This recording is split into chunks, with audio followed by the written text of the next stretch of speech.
art teacher, and I'm continuing the demo on the portrait that we're doing with my class. And I started adding in darker values. I thought I was recording, but apparently I wasn't. So what I went in is I went in and followed my original lines for my hair, darkened those in, went in and darkened the eyebrows, and added a few more values or darker value up in the forehead. And I will probably go back in and darken those values up. When you don't have your darkest values in, it's really hard to compare to see what your midtones should be. So once I start getting in more of the darker values, I'll be able to go in and make my adjustments. So one thing I always recommend in drawing is if you apply your values and they're too light, you can just readjust those values. You can just darken them in. However, if you make your values too dark, your only option is to either erase or start over. So in my opinion, it's always better to build up. So I'm going to continue with the video. I'm going to speed it up at this point, and then I'll give some drawing tips on the sped up version of the voiceover. Okay. Okay, so for this next stage, what I'm doing is I'm going through where I mapped out my shadows, like where my darkest values are going. And I'm going to darken all those values and work into my midtones and highlights. I'm working on finishing the eyes so I can work left to right and then work my way down. But you will see me jump around from section to section as I feel that I need to make adjustment on the values. And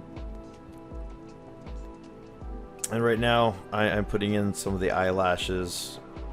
And when all is said and done, I'll look through it and see if there's any corrections I need to make at the end when I'm nearly complete with the drawing.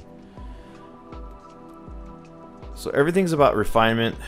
Everything's about, building and layering your values, and you're going to find that as you put in some of your darker values, the lighter values that you put in, you're going to find that are too light, and you have to go make adjustments for those, especially in areas where there's heavy shadows.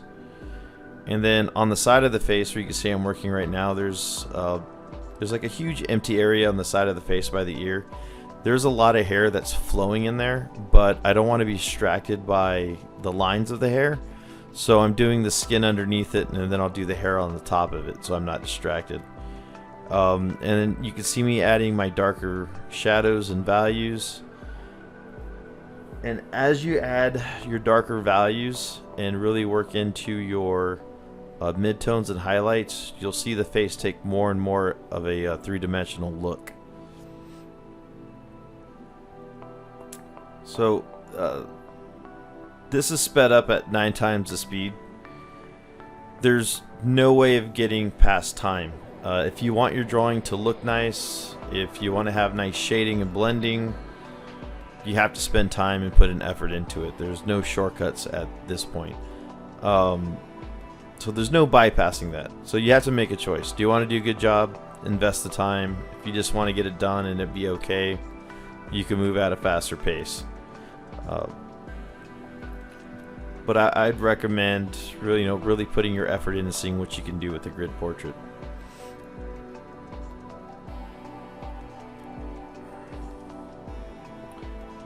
And the reason you see me move around is because I'm constantly looking back at my reference image. I'm constantly looking at my values. I'm looking to see what can I readjust, what needs to be darker. And as you go in and start putting in these darker values, you're going to notice more and more things.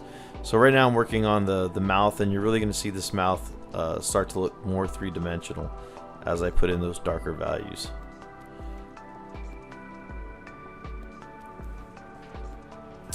This can be tedious and time-consuming.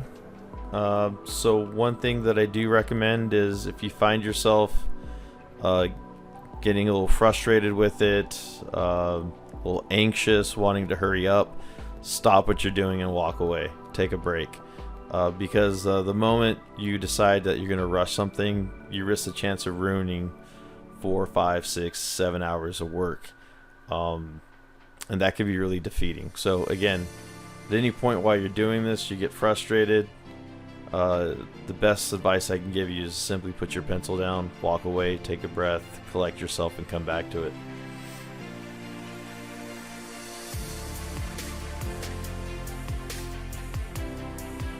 When all is said and done, so after I finish the values here, after I put in the hair, there will be one last run through on the portrait, and that's where I'm going to get really nitpicky and start looking at details that I can add, making my final adjustments on my values and rendering, and then I'll call it a day at that point.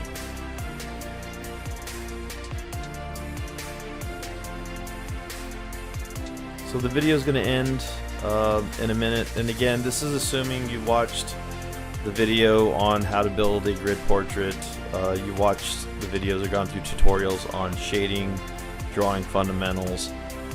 So I have a whole series of videos that lead up to this, so what I can do in the description, I can link you to some of the drawing fundamentals and shading, and then the other videos in this series.